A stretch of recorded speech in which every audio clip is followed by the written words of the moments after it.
আলহামদুলিল্লাহ, আমি ভালো আছি। আশা করি তোমরাও ভালো আছো। তো এবছরের ৬ষ্ঠ মাস চলে আসলো, জুন মাস চলছে।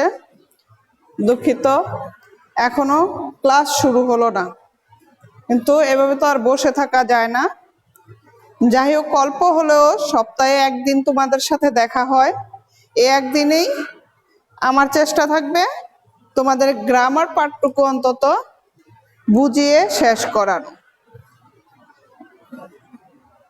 আগের ক্লাসে আমরা দেখেছি কিভাবে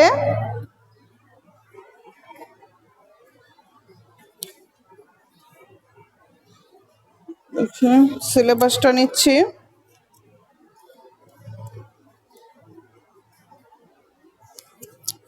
আমরা ভার্ব, কনজুগেশন অফ ভার্বগুলো দেখেছিলাম।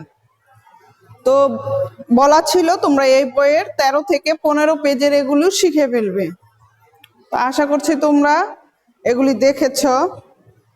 বেশি শব্দ নেই, 55 কি 56টা শব্দ আছে, কোনোটা আবার রিপিট, দুই একটা শব্দ ডাবল দেয়া আছে। যাই হোক, এখন তোমরা আজকে শিখবে 6 নং গ্রামার পার্ট। 6 নং এ দেখো টেন্স, পরিবর্তন। তোমাদের মধ্যে অনেকে ফোন করেছ যে এইটা কিভাবে পরিবর্তন করতে হবে, টেন্স পরিবর্তনটা হবে কিভাবে। এটা তো শেষের দিকে, আমি মাঝখানে দুইটা অপশন 4 এবং 5 বাদ রেখে শেষেরটা আগে দেখাচ্ছি, কারণ এটা নিয়ে অনেকের জটিলতা রয়েছে। দেখো কোয়েশ্চেন আছে, turn the tenses of the following sentences into present indefinite.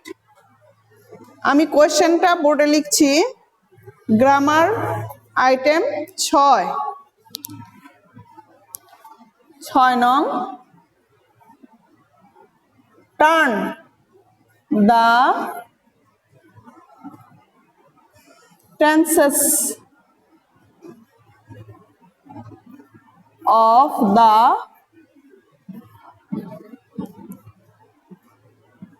following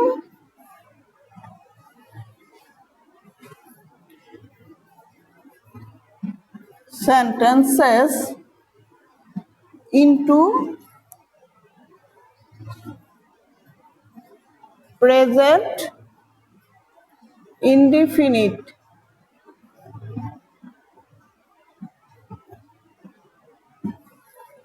এখন দেখো প্রেজেন্ট ইনডিফিনিটের মধ্যে আরো তোমাদের নির্দিষ্ট করে দিচ্ছে চেঞ্জগুলি হবে to be verb, to be ভার্বের to have verb,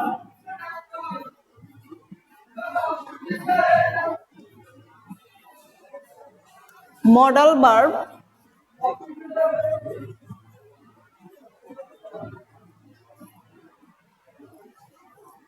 base form, base form মধ্যে রয়েছে এস অথবা ইএস ফর্ম, বেস ফর্ম, তারপরে এস ফর্ম আছে, ইএস ফর্ম আছে, এস অথবা ইএস ফর্ম। তারপর রয়েছে প্যাসিভ। এই হলো total present indefinite tense. Present indefinite tense এতভাবে গঠিত হতে পারে টু বি ভার্ব দিয়ে, টু হ্যাভ ভার্ব দিয়ে, মডাল ভার্ব দিয়ে, বেস ফর্ম দিয়ে ভার্বের, এবং প্যাসিভ ভয়েসে। এই মোট 5 প্রকার, এই মোট 5 প্রকার প্রেজেন্ট টেন্স হতে পারে। প্রেজেন্ট ইনডিফিনিট 5 প্রকার প্রেজেন্ট ইনডিফিনিট হতে পারে। এর মধ্যে আমরা জেনে নেই টু বি ভার্ব। প্রেজেন্ট ইনডিফিনিটে টু বি ভার্ব কি কি ব্যবহার হয়।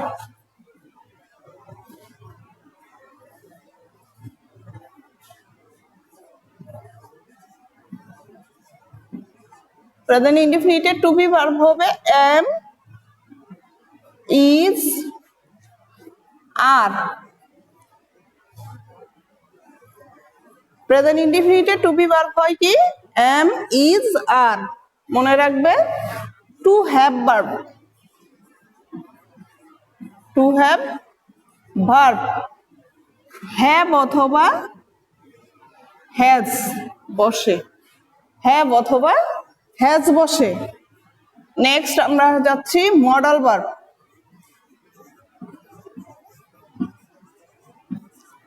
মডাল ভার্বের মধ্যে দেখো ক্যান প্রেজেন্ট ইনডিফিনিটে বসে, তারপর বসে মে,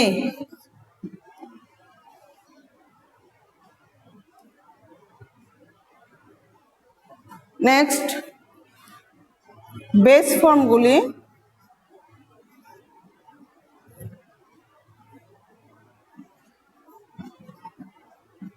বেস ফর্ম হলো ভার্বের মূল যে ফর্ম, ভার্বের যে মূল ফর্ম, আমরা এটাকে অনেক সময় প্রেজেন্ট ফর্ম বলে থাকি। তোমাদের বইতেও যখন 3টা ধাপে দেয়া থাকে ভার্বগুলি, প্রেজেন্ট, পাস্ট, পাস্ট পার্টিসিপলে কনজুগেশন অফ ভার্বে দেখবা প্রেজেন্ট, পাস্ট, পাস্ট পার্টিসিপল দেয়া আছে।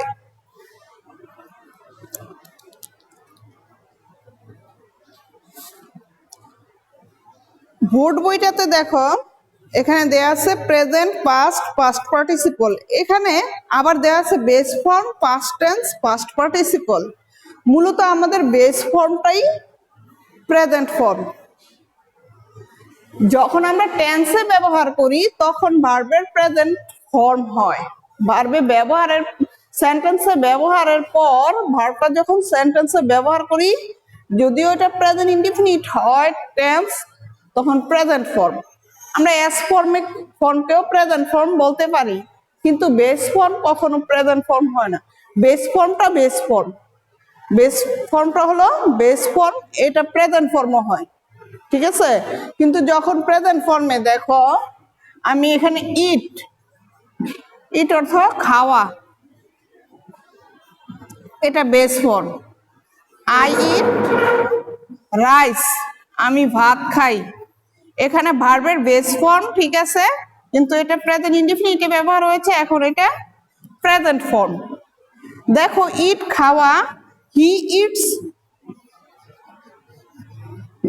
রাইস, এখানে দেখো বেস ফর্মের সাথে সাবজেক্ট থার্ড পারসন হয়, ভার্বের সাথে এস হলো, এটাও প্রেজেন্ট ফর্ম। এই ফর্মটাও প্রেজেন্ট ফর্ম, এটাও প্রেজেন্ট ফর্ম, কিন্তু সেন্টেন্সে ব্যবহারের কারণে সাবজেক্ট থার্ড পারসন সিঙ্গুলার হওয়া এখানে এস যুক্ত হলো। তাহলে এটাকে আমরা কিন্তু বেস ফর্ম বলতে পারি না। এই দুইটা একরকম দেখা গেল, আমরা এটাকে বেস ফর্ম বললেও এটা বেস ফর্মের সাথে মিল আছে, বেস ফর্ম বলতে পারি, কিন্তু আমাদের বলা ঠিক না। এটাও বেস ফর্ম, এটা এখানেও বেস ফর্ম ব্যবহার হয়েছে, কিন্তু যেহেতু এটা সেন্টেন্সে ব্যবহার হয়েছে, সেন্টেন্সে ব্যবহার হলে আমরা এটাকে আর বেস ফর্ম বলবো না, আমরা বলবো প্রেজেন্ট ফর্ম। সেই প্রেজেন্ট ফর্মেই কখনো এস যোগ হয়, কখনো ইএস যোগ হয়। ওয়ার্ডের সাথে এস বাই ইএস এর নিয়ম অনুযায়ী কখনো এস কখনো ইএস যুক্ত হয়ে যায়। তারপর দেখো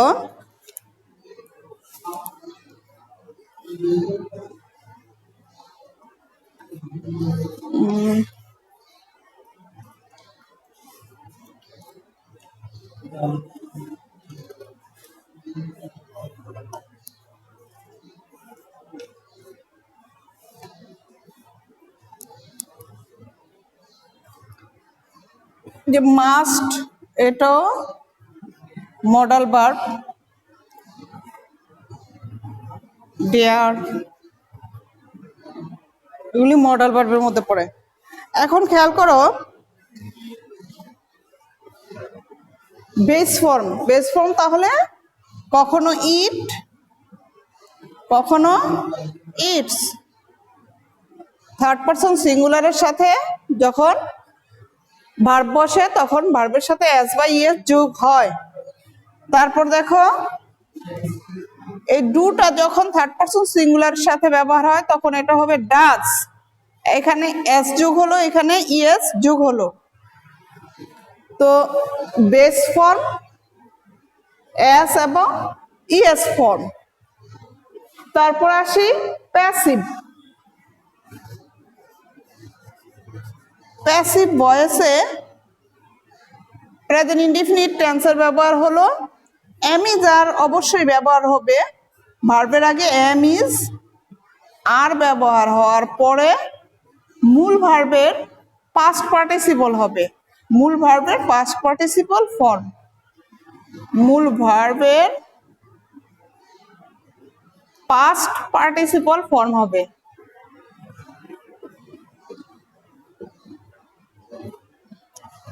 মূল ভার্বের পাস্ট পার্টিসিপল ফর্ম হবে। এখন আমি তোমাদেরকে ধাপে ধাপে প্রতিটা পার্ট বুঝাবো। উপরের অংশ রয়ে গেল টু বি ভার্ব। আমরা দেখব টু বি ভার্ব কিভাবে চেঞ্জ করব।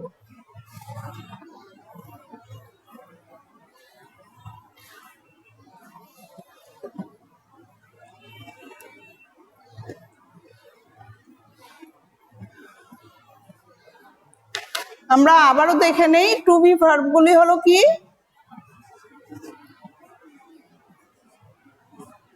এম ইজ আর, যেগুলো প্রেজেন্ট ইনডিফিনিট টেন্সে ব্যবহার হয় সেগুলো হলো এম ইজ আর। প্রেজেন্ট ইনডিফিনিটে ব্যবহৃত টু বি ভার্ব গুলি হলো কি, am is are. Present indefinite টেন্সে ব্যবহৃত টু বি ভার্ব গুলি হলো am is R.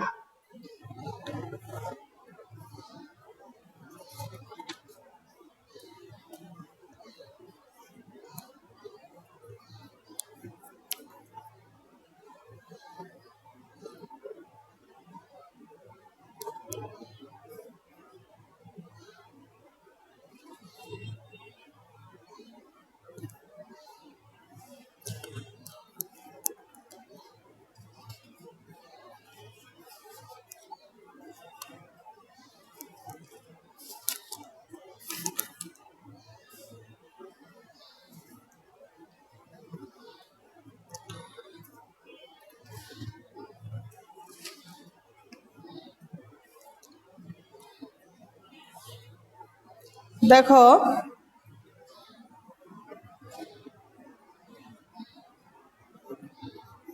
Mister Rahman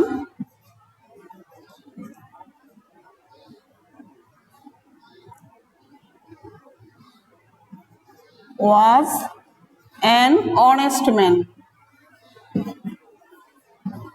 mister Rahman একজন সৎ লোক ছিলেন।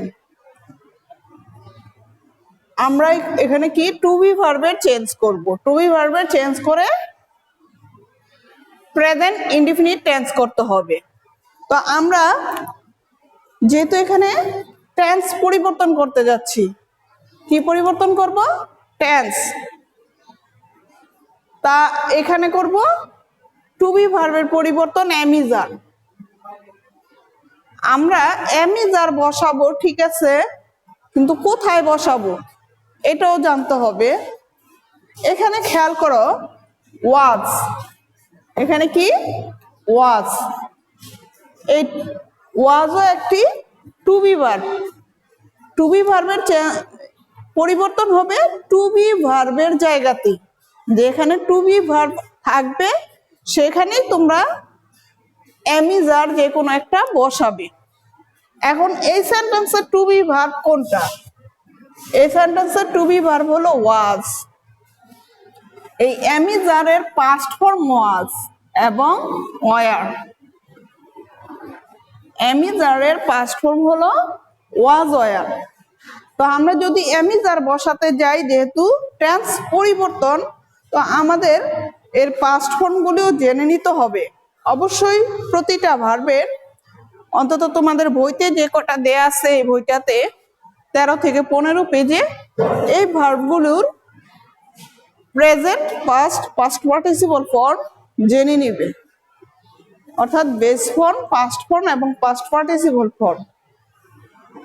এখন এই টু বি ভার্বের পাস্ট ফর্মগুলি দেখো, ওয়াজ ওয়ার।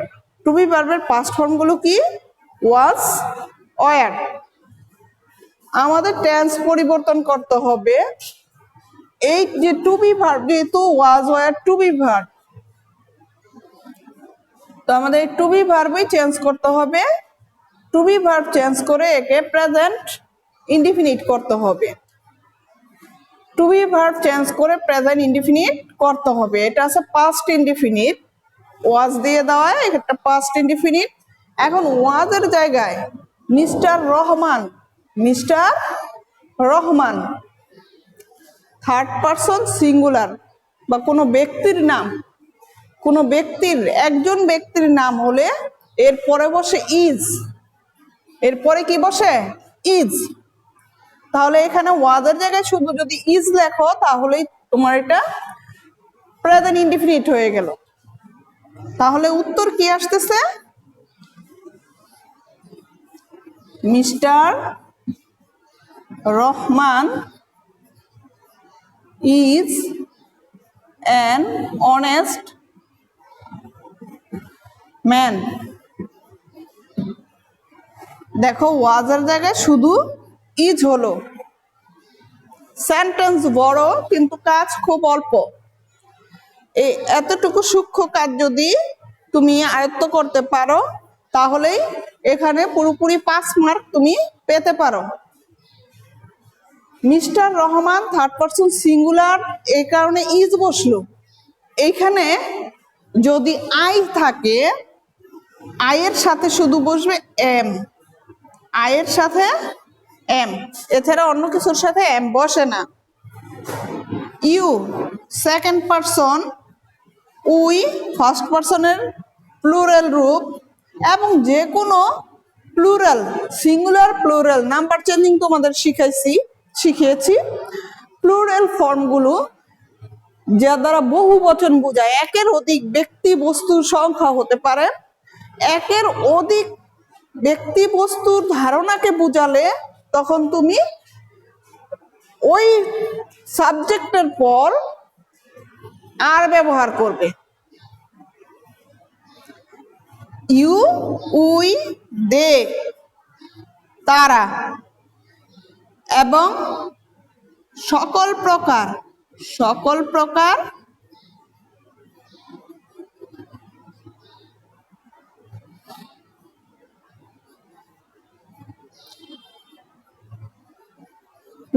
প্লুরাল নাউন,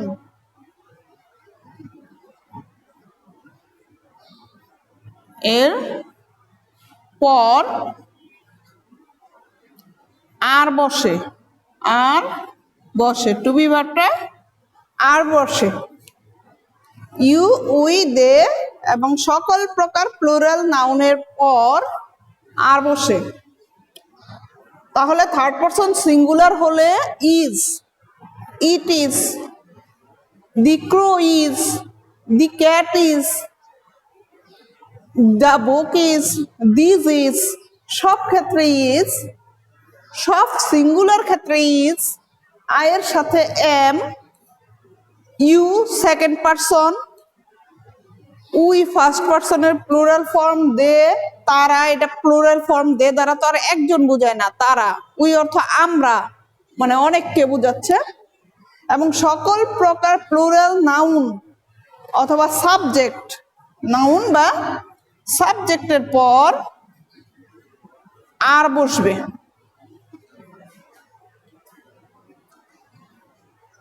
আর কয়েকটা উদাহরণ দেখাচ্ছি, আমি এই অংশটা মুছে নিই।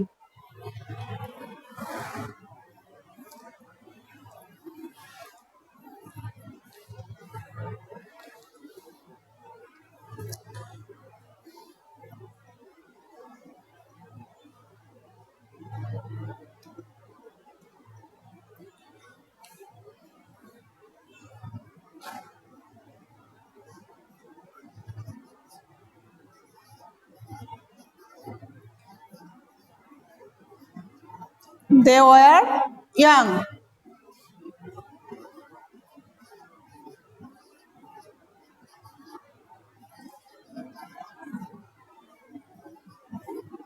You were healthy.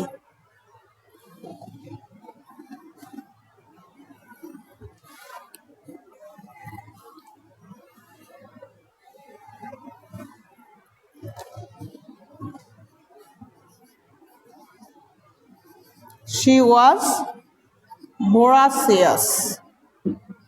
ভোরাসিয়াস শব্দটার অর্থ পেটুক। যাই হোক, এখন আমরা এই ছোট ছোট সেন্টেন্স গুলোকে প্রেজেন্ট ইনডিফিনিট করব। কি করব? Present indefinite. যেহেতু এখানে শুধুমাত্র টু বি ভার্ব ব্যবহার করে সেন্টেন্স, কি ব্যবহার করে? To be verb. তাহলে আমাদের টু বি ভার্বগুলি চেঞ্জ করে দিলেই প্রেজেন্ট ইনডিফিনিট হয়ে যাবে। এখানে টু বি ভার্ব আছে কি? ওয়ার। দে এর সাথে কি বসবে? They are. They are young.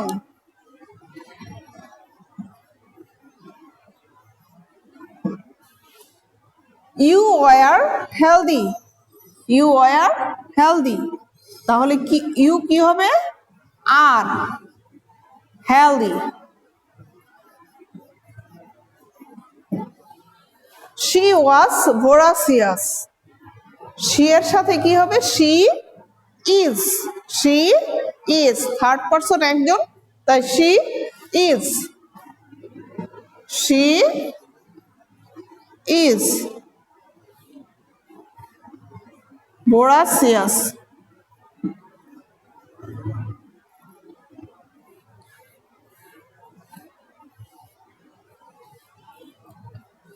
তাহলে আমরা দেখতে পাচ্ছি টু বি ভার্বগুলি যখন থাকবে সেন্টেন্সে, আমরা টু বি ভার্ব চেঞ্জ করেই এটাকে প্রেজেন্ট ইনডিফিনিট করতে পারি। নেক্সট আসি আমরা two have verb.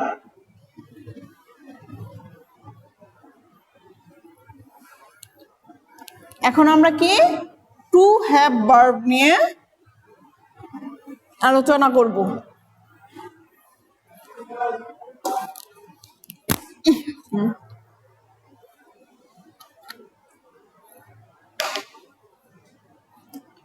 To have verb. To have ভার্বগুলি কি? হ্যাভ, হ্যাজ, আর একটা আছে হ্যাড। ওটার পাস্ট ফর্ম আবার, এটার পাস্ট ফর্ম হচ্ছে হ্যাড। Have, has, had. আমাদের যে সেন্টেন্সে আমরা দেখব হ্যাড রয়েছে, কি রয়েছে? হ্যাড। ওই আমরা হ্যাডের জায়গায়, হ্যাডের স্থলে বা জায়গায় আমরা হ্যাভ হ্যাজ বসাবো। কি বসাবো? হ্যাভ অথবা হ্যাজ। হ্যাভ অথবা হ্যাজ বসাবো সাবজেক্ট অনুযায়ী।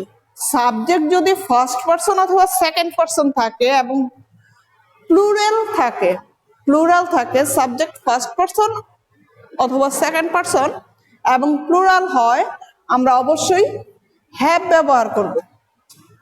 কখন কখন? First person, first to second person.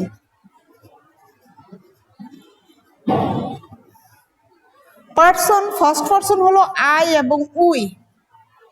I এবং উই। সেকেন্ড পারসন হলো ইউ। তারপর যদি আমরা প্লুরাল বলি, প্লুরাল তো বুঝোই, মানে বহু বচন। বহু বচন, একের অধিক। সাবজেক্ট দ্বারা যদি একের অধিক ব্যক্তি বস্তু বোঝায় তাহলে এটা হয় প্লুরাল। তাহলে সাবজেক্ট যদি আই, উই, ইউ, বহু বচন দে হতে পারে, অথবা একের অধিক ব্যক্তি বস্তুর নাম, সংখ্যা, ধারণা, এটা তো বুঝি। এই হলে আমরা হ্যাভ ব্যবহার করব। কি ব্যবহার করব? এর সামনে হ্যাভ। আর অন্য সকল সিঙ্গুলার, থার্ড পারসন সকল সিঙ্গুলার সাবজেক্টের পরে হ্যাজ ব্যবহার করব।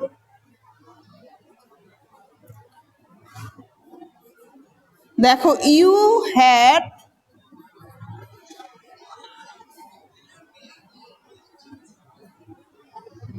এ ওয়ান্ডারফুল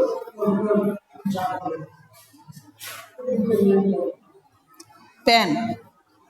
তোমার একটি বিস্ময়কর কলম ছিল। এখন হ্যাড, আমরা কি দেখতে পাচ্ছি? হ্যাড। যেহেতু হ্যাড আছে, তো আমাদের হ্যাভ অথবা হ্যাজ ব্যবহার করতে হবে। তো ইউর পরে আমরা কি দিব? যেহেতু সেকেন্ড পারসন, সেকেন্ড পারসনে আমাদের হ্যাভ বসবে। কি বসবে? হ্যাভ। তাহলে ইউ হ্যাভ এ, যা আছে তাই তুলে দিবে। You have a wonderful pen. তারপর দেখি যদি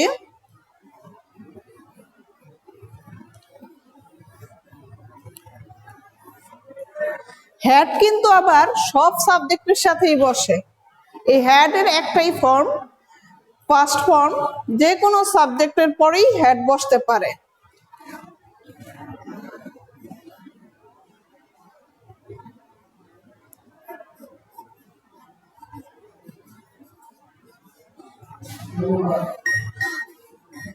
They had a garden. They had a garden. এখন দেখো দের সাথে কি বসে?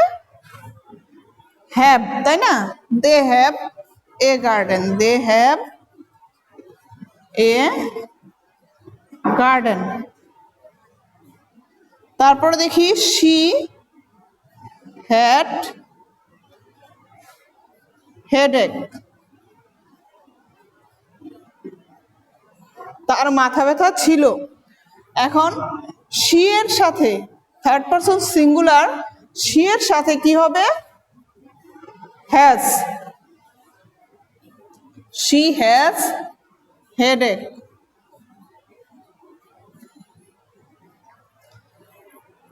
এখন আমাদের দেখা হলো কিভাবে টু হ্যাভ ভার্বকে পরিবর্তন করে প্রেজেন্ট ইনডিফিনিট টেন্স করতে হয়। টু হ্যাভ ভার্বকে কিভাবে পরিবর্তন করে আমরা প্রেজেন্ট ইনডিফিনিট টেন্স করব, তাই না? Modal verb.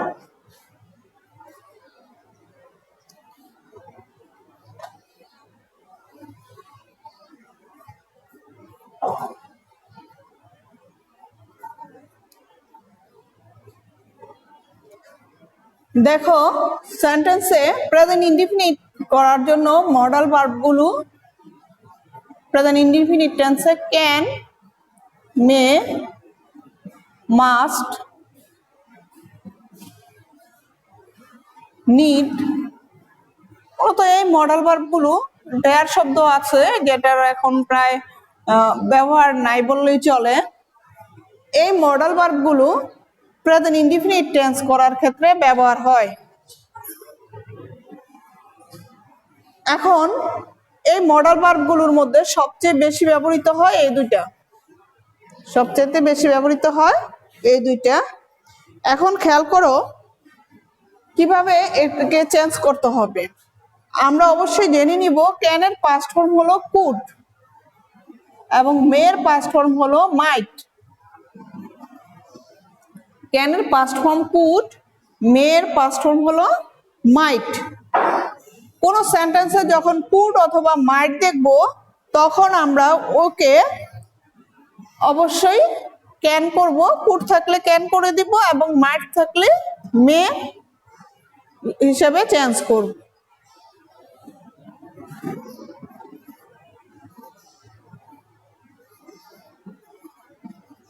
You could go now.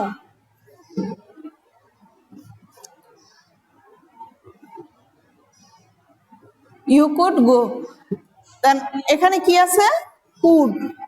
আমরা শুধু কি করব? কুডকে ক্যান প্রেজেন্ট ফর্ম করব, তাহলেই হয়ে গেল present tense. You can go. তারপর মাইট দিয়ে যদি করি ইট মে, ইট মাইট রেইন টুনাইট। আজ রাতে বৃষ্টি হতে পারে। সম্ভাবনা বোঝানোর জন্য মে মাইট ব্যবহার হয়। এখন এটাকে কি করবে? মাইটকে তুমি শুধু মে করে দিবে, ইট মে রেইন টুনাইট। তো এর বাকি অংশটা আমরা আগামী ক্লাসে আলোচনা করব। সাব্বির, তো এর বাকি অংশটা আমরা আগামী ক্লাসে আলোচনা করব। এ পর্যন্ত আজকের যে